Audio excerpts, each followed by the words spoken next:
Welcome back as we finish my positional rankings for the 2022 NFL draft class as I go over the edge rushing class, my top 10. And this was a hard top 10 to come by because I got 16 guys with day 2 grades or higher. So narrowing it down to top 10 was pretty tough. I'm sure there's going to be names that you think should be on this list that are left off. Let me know who are some of your favorite prospects in this edge class. But what's crackalacking? It's your boy Broshmo, just in case you did not know. So go ahead, become a bro and subscribe. Leave that video a thumbs up if you appreciate and like the content, either or. And let me know what you think in the comment section below. Let's go ahead, get into the nitty gritty. Starting at 10, Drake Jackson. Got a second round grade on him. And listen, this is a guy that I have been high on, or I was high on coming into the season because honestly, this guy, his best reps are comparable to some of the guys at the top of this list. His high end reps are that. They're high end. They're great. I love how this dude moves. He moves loosely and is honestly at his best when he is out in space. Movement skills are honestly elite with that length and explosiveness. Ideally, he's like a Y9 role in the NFL. And he took his game to another level. He showed a bit more consistency this season, if not for a bit of injury. I think he would have probably had one of the better seasons than some of these other guys. But he finished the season with 43 pressures, 7 sacks. That was on only 518 pass rushing snaps. The dude was good, or actually that was the prior 2 seasons. Then coming into this year on 173 pass rushing snaps, because like I said, he was banged up, he was hurt. He had 25 pressures and 6 sacks. Coming into the season, big question was about this guy's motor and his consistency. I still think there are those questions, just given that he's been hurt. We didn't really get to see a full season of him, and then things were kind of a mess there at USC. But I think, again, this guy has rare bend / flexibility coming off the edge. I love the length. I love the explosiveness. He could probably stand to add a little mass to his lower body. His lower body strength is a bit questionable, so he has problem turn speed into power. But like this dude, he had a few impressive interceptions this season, just again being out there in space. In the run game, he might be initially a minus because the physicality just isn't there. He really doesn't have the leg strength to drive blockers back, and he just kind of latches on and gets stopped in his tracks. But I love this dude's upside. He makes it here at number 10. And number 9, my boy Kingsley Enagbare, baby. I love this cat, man. He might not be the most athletic guy in this class. He might not have the most juice of any of the other prospects in this class, but the physical tools he brings to the table are hard to ignore. He came in with 34-inch arms at the Senior Bowl. He showed how violent those hands can be. Like, I love this guy's brand of football because it's violent. It's violent. He has legit length. He has legit powerful hands. Just what he really needs to work on is, like, he needs to be a bit more polished in his technique, add a bit more pass rushing moves to his repertoire. Because that was something I noticed day 1 and 2 of the Senior Bowl during the practices, that he typically just tried to deploy a bull rush almost on all his reps. Day 3, he was a bit better at kind of showcasing what he could really do. But this dude's production's been amazing in the SEC. And this is coming from a guy that, again, there's questions about his technique, his pass rushing toolbox, in maybe like we talked about the athleticism limitations, but in terms of length, power, ferocity, I think that's the word I'm looking for. And he's just got a motor that doesn't quit. Like, the production has been there. Honestly, it's been on par. This season, I thought he was on par with Aidan Hutchinson in terms of production. Kingsley Enagbare, I'm not going to call you JJ. Kingsley's just a freaking dope name. Is one of my favorite prospects in this class. I think the lack of those high-end athleticism and explosiveness is probably going to cost him. be a reason why you don't see him in the first round. But somewhere on day 2, whether it's the second round or maybe early third, this guy's going to be a fabulous prospect to pick up. And then at 8, I got Arnold Ebiketie, another guy that he seemed to have a quiet Senior Bowl, but I thought it was solid for the most part. Like, it was just, we saw a couple of other guys kind of stand out.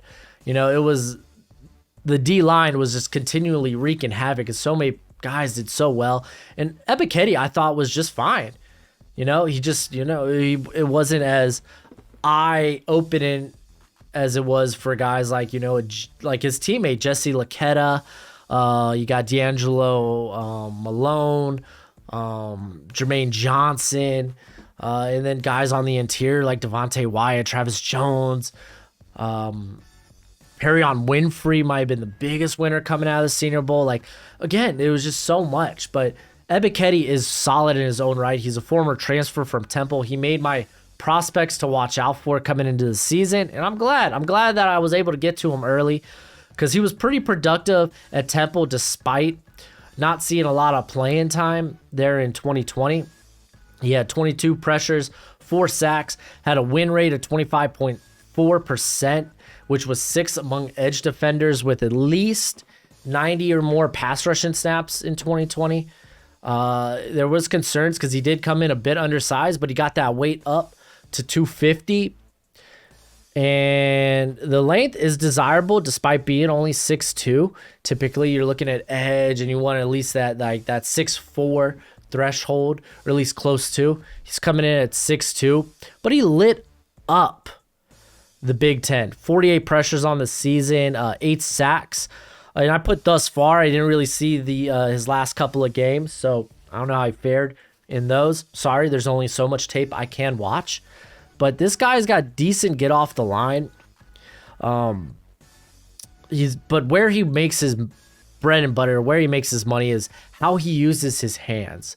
His hand usage, his variety of hand counters is just, it's NFL ready. Like, this guy may only have like 4 go-to moves, but he has a variety of different counters. He comes with a good pass rushing game plan. He knows if I get locked up this way, I'm gonna hit him with this, and he just did it at a very high level there for Penn State. He's a very good laterally as well. As we saw in the run drills, he was actually pretty darn good. I'd say probably the best looking edge rusher in run drills was probably Jermaine Johnson, like easy. But the guys that actually played went through all 3 days of the practice was probably Myjah Sanders, and Ebiketie wasn't too far behind him. He does a good job of just keeping himself clean. He makes it hard for blockers to get into that strike zone, get under his pads, get a good grip. Again, limited tools, man. He doesn't have the juice of some of these guys in this class. The explosiveness is probably average at best, but I think he could come in and immediately start for really a variety of different squads. So I got him here in the second round at number 7. Boyo Mafe, man. I was flabbergasted at how polished he looked at the Senior Bowl, because a lot of the tape that I watched of him was early in the season, and going back and watching some of his later tape after seeing him at the Senior Bowl and just how much better his hand usage was. Like, it's not perfect, does need a little bit more polish, but how he progressed, the learning curve was impressive, because he's a phenomenal athlete. Like, his speed and explosiveness, this is why I'm putting him here at 7. I think he quite frankly, he may be able to sneak into the first round, because he's going to have a strong combine. He made Bruce Feldman's freaks list. Again, he did, because of limited playing time coming into the season, he was a bit raw. And by no means did he develop extremely, there's still some polish needed into his hand placement, but I like how violent the hands were, how powerful they looked. He could use more pass rushing moves and honestly a little bit more polish on some of those moves. But how he bends the corner, like it's amazing, man.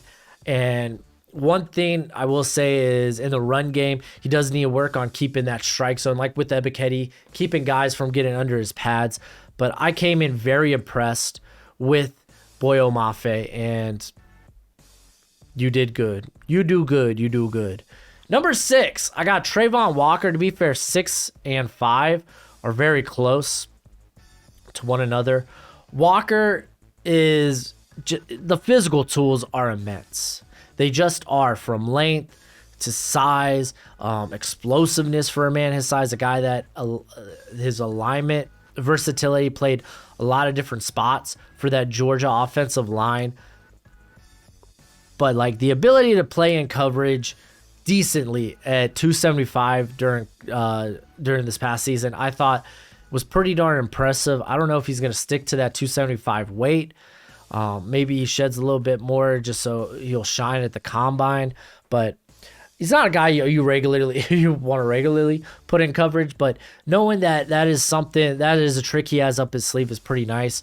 Raw power. Like, I thought if he stayed another year at Georgia, he would have been a top 10 pick. Like, he only has 800 some snaps to his name over his career, but he was pretty darn good on his 550 pass rushing snaps over his career. He has 47 pressures, 10 sacks. Just being able to stand up and put his hand in the dirt was impressive.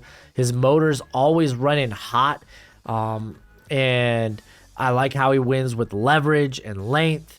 It's just impressive. Obviously, he needs to learn. He needs to polish up on his pass rush moves. He needs to add a bit more to his pass rushing toolbox. I don't think he's that flexible on the edge. That's typically not how he wants to win. He wants to win with that power and leverage. But he's just good, man. He could stand to improve upon his hands, keep himself a bit cleaner. Don't let guys get under his pads. But this dude's deadly, and there's a big reason why he's here at 6, and why a guy like Dane Brugler has him as a 6 overall prospect on his big board. And then David Ojabo making it here again. 5. It's like 5A, 5B. Ojabo's another upside guy. This time in terms of length, bend, explosiveness.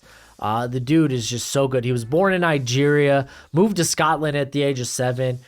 He would move to the U.S. during high school and began playing football his junior year alongside Jason Owe, now Odafe Owe, who we remember getting drafted by the Baltimore Ravens from Penn State. Ojabo was on the practice squad his freshman season, and he was actually practice squad player of the year. In his sophomore season, he only played 26 snaps on defense. And then week 5 this season, I always say week 5 or week 6. It was week 5. He had a breakout performance against Wisconsin, going for 6 pressures and 3 sacks, and he became a starter the following week in week 6 on the season. 39 pressures, 11 sacks.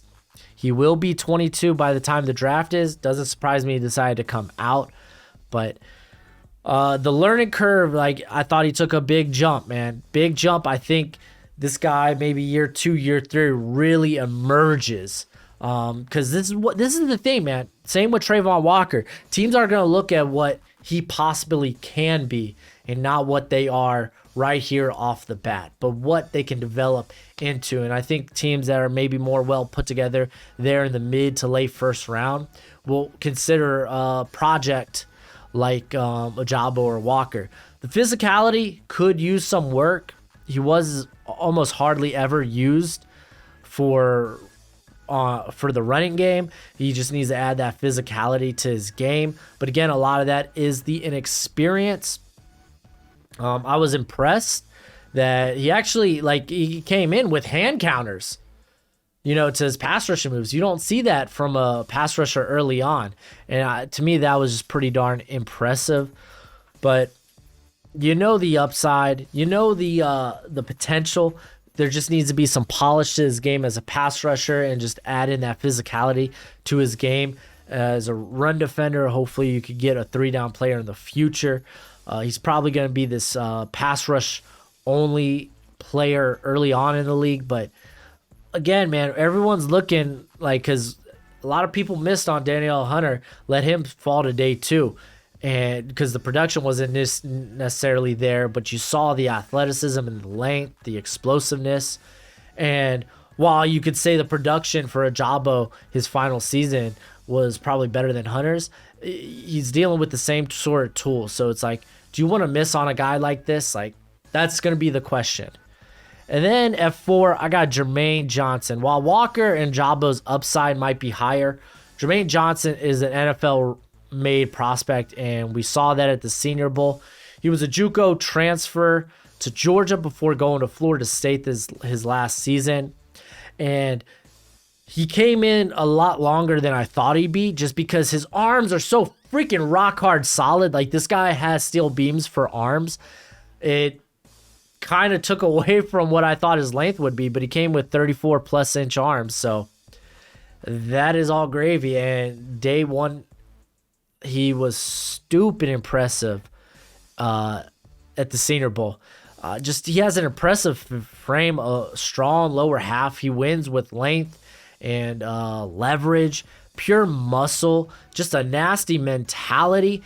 And he's honestly surprisingly, I would say, quick and agile. I would say he's a plus athlete. Those aren't necessarily high-end traits of his, but for a guy whose game is like geared to power, like, I thought it was impressive at like just how agile he was. Now, the get off, not necessarily. The hand, I would like to see him be more active with his hand use. Just in terms, he just gets under their pads. The placement's good, but you don't really see too much in terms of what he'll do, like in terms of swatting away. It's really a lot of this push-pull stuff, or maybe like a come in with like a scissor hold and then rip. So it's that type of stuff. I'd like to see him be a bit more active at swatting away, especially knowing how powerful he is. But he's very patient. He could weasel a quarterback out of the pocket. I mean, against Boston College and Miami, he took more athletic edge blockers like a Zion Johnson, a Tyler Vrabel, and just took him to house, just imposed his will on them for 12 sacks or 12 pressures and 4 sacks in those 2 games. He is just all around impressive. Top 20 prospect in my book. Number 3, George Karlaftis, got him listed at a top 15 prospect. And it's going to be interesting where he ends up going, because like I think he has a skill set that translates well to the NFL. But in recent drafts, that's just something that's not been highly valued in terms of the first round. So is there a chance he could fall? Yes, absolutely. Good players fall in the NFL draft. It happens every year. But as a freshman, he had 55 pressures, 8 sacks. 2020, he dealt with the Rona, and it was also plagued by injuries, so he didn't play too much his sophomore season.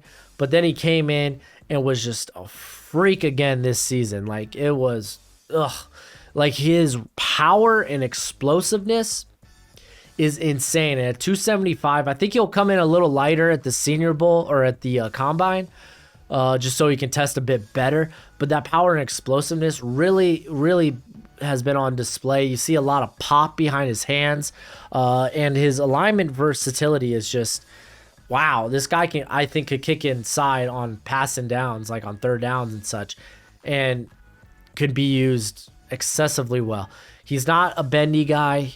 His length is going to be questioned. It's just what's going to happen. But I think the lack of ideal bend and ideal length won't take away for the type of player he can be in the NFL, man. Like, he could line up at your 5-tech. He could be a 3-4 end. He could kick inside on passing downs. He could be a base 4-3 guy. I would like to see a bit more. Again, with these power guys, typically you want to see them be a bit more active with their hands and swatting away and whatnot. But again, these guys, their mentality is typically imposing their will on blockers. So, but I like this cat a lot. And it sucks that I feel like every time I do a mock, man, he starts to fall. And it wouldn't surprise me if he went inside the top 10, honestly. And then at number 2, this is going to be a shock. Aidan Hutchinson. And we'll get to why. Well, I mean, I guess we'll get to why right now.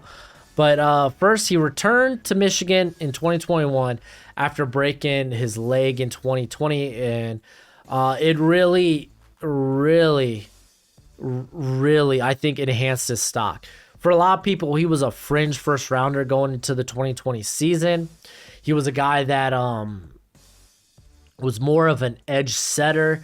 He won with a lot of inside moves, which is still the case now, but he dropped some weight, and just that quickness on the interior, or that quickness in general, is unbelievable. Like Bruce Feldman said during spring practices, like because Hutchinson made his freaks list, like the testing out, I couldn't believe it. I was like, oh, he shedded weight, and now we're seeing, like, he said he tested out with a 6.53 cone, 36-inch vert, 4.6, 440. Like his shuttle time was 4.07. Like those are impressive numbers.